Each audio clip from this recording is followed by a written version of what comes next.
Sim, hoje vamos falar sobre a história da psiquiatria, sobre a história da psiquiatria antiga. Coincidência ou não, hoje eu ouvi a palavra logotomia e eu não sabia o que era logotomia. Aí eu fui ver o que significa, eu fiz até um vídeo. E uma coisa puxou a outra, e agora eu estou falando da história da psiquiatria antiga, porque logotomia me levou à lobotomia e lobotomia me levou à história da psiquiatria antiga, ainda no jornal de hoje. Tá falando aqui, ó. Minas descumpre regra e mantém 3 hospícios. E aqui também, ó. Hospício de Barbacena morre sem glória e com plateia.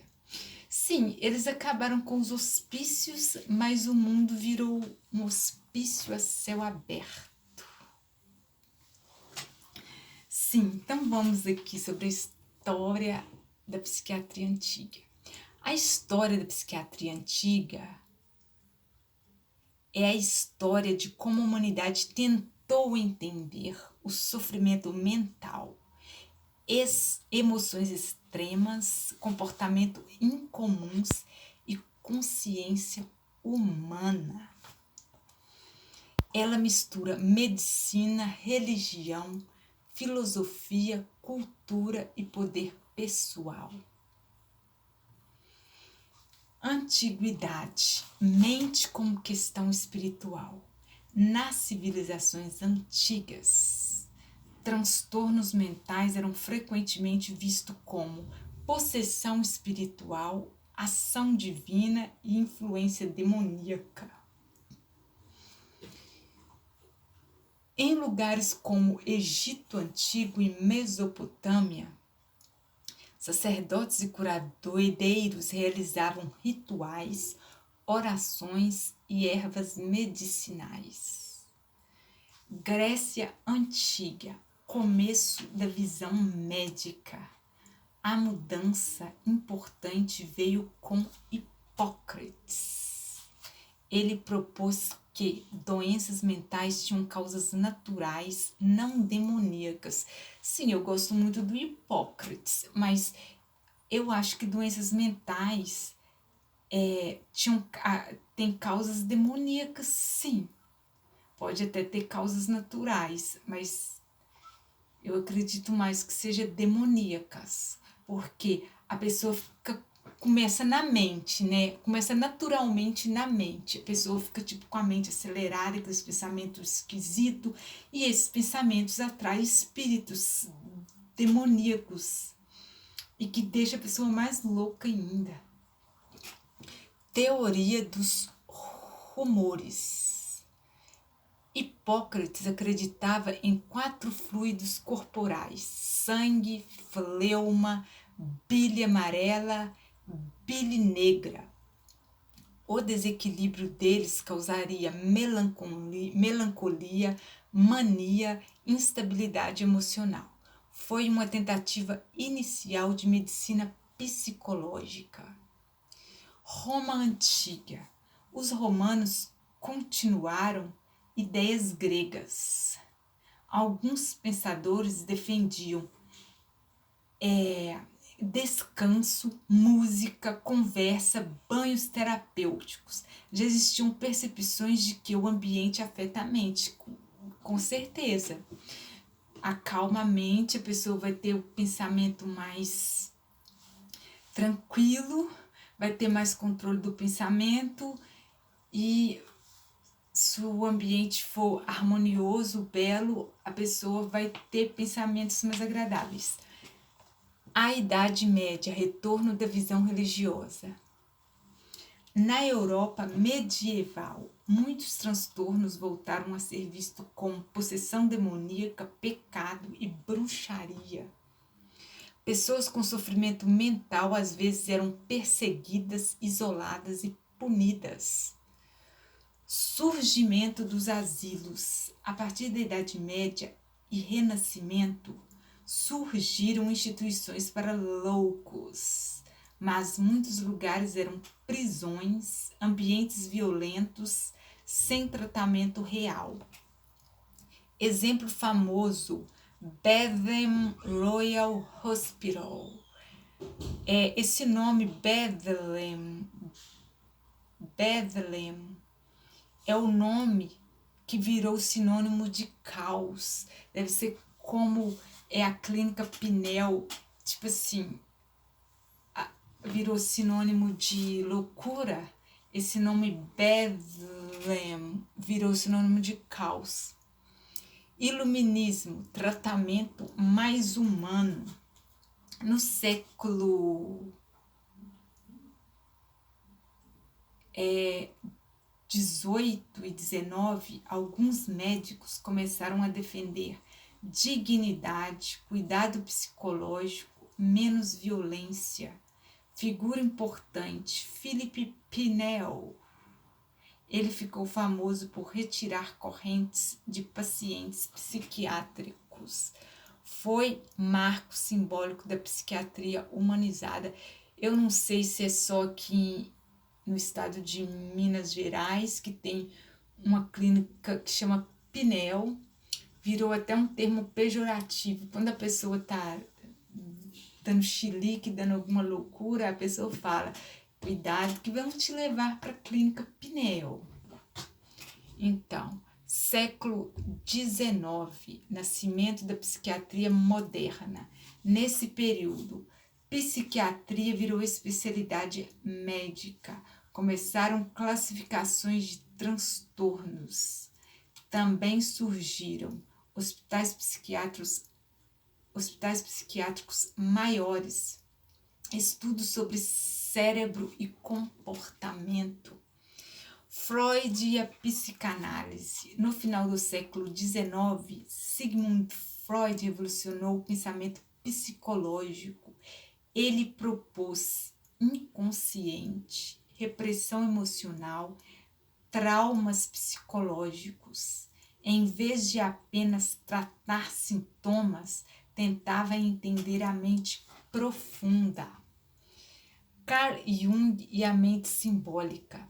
Depois, Carl Jung expandiu essas ideias. Fala sobre arquétipos, sonhos, símbolos, individuação. Jung aproximou psicologia.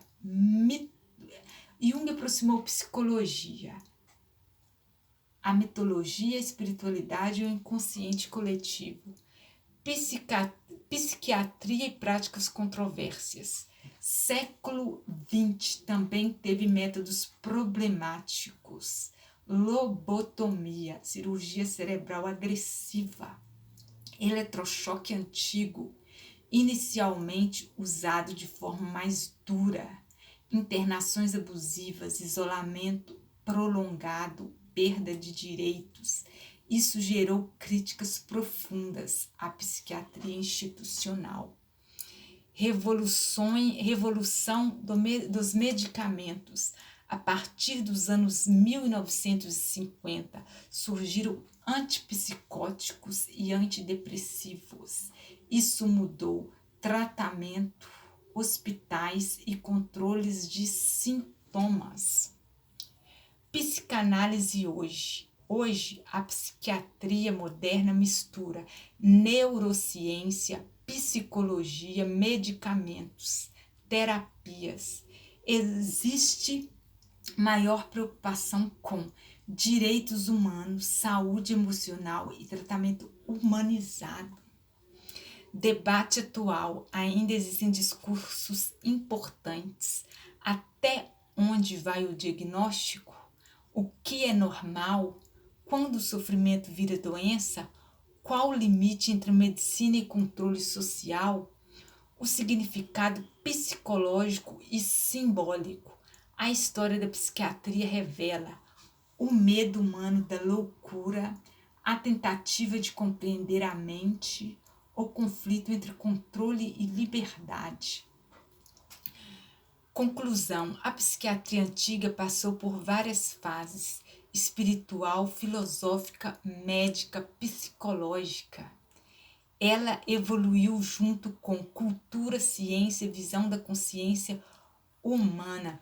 Sim, eu tinha muita curiosidade de entender sobre a esquizofrenia, porque conheci pessoas, ainda conheço pessoas queridas que eram normais, nasceu normal, com toda saúde e vigor, e acabou ficando esquizofrênicas loucas.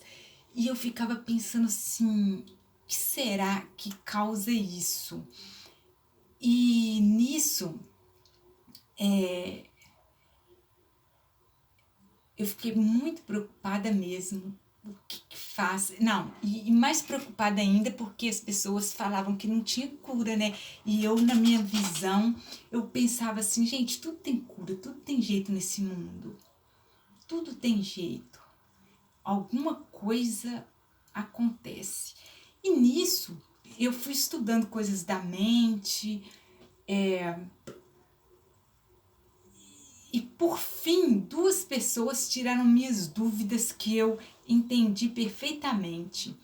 Foi nas palestras do Dr. Kepp, ele me tirou minhas dúvidas, e também astrologia. Eu juntei os dois e consegui tirar uma conclusão aí do que ocorre, por que a pessoa fica esquizofrênica. Com o Dr. Kepp, eu entendi que o mal, o pensamento negativo que começa na inveja. O que é inveja? Não a inveja da pessoa querer as coisas dos outros, mas a inveja do não querer ver as coisas boas que existe. Essa inveja faz a pessoa se negativizar e ficar com esses pensamentos negativos que, com astrologia, eu entendi muito sobre a unificação, unir, não ter a mente dividida. E o esquizofrênico, ele tem a mente dividida devido à inveja dele, de não querer ver as coisas bonitas da vida, as coisas belas e boas e verdadeiras da vida. E nisso ele fica dividido, e essa divisão gera aí a divisão do lobo frontal aí, que explica na lobotomia, que fica separado. E um dia eu assisti uma palestra espírita, que eu não sei de quem, que falou que a pessoa, que o esquizofrênico, ele às vezes nasce esquizofrênico porque, devido à encarnação anterior dele, ele fez tanta maldade que esse lobo frontal aí ficou dividido. Aí essa divisão aí que faz ele não se dificulta ele se unificar, ele fica um ser dividido e fica esquizofrênico, e tem as interferências dos espíritos demoníacos aí que fazem a festa. Só quem já viu e conviveu com esquizofrênico sabe como é. Mas aí está. E o mundo, como as pessoas foi mais pro lado das trevas do que da luz, tá realmente um hospício a céu aberto.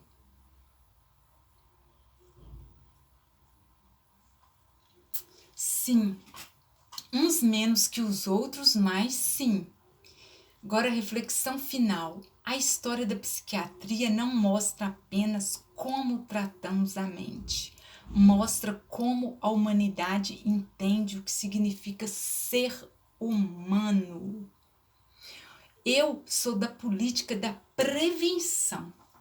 Logo quando eu comecei a ver, na minha adolescência, eu já via muito esquizofrênico.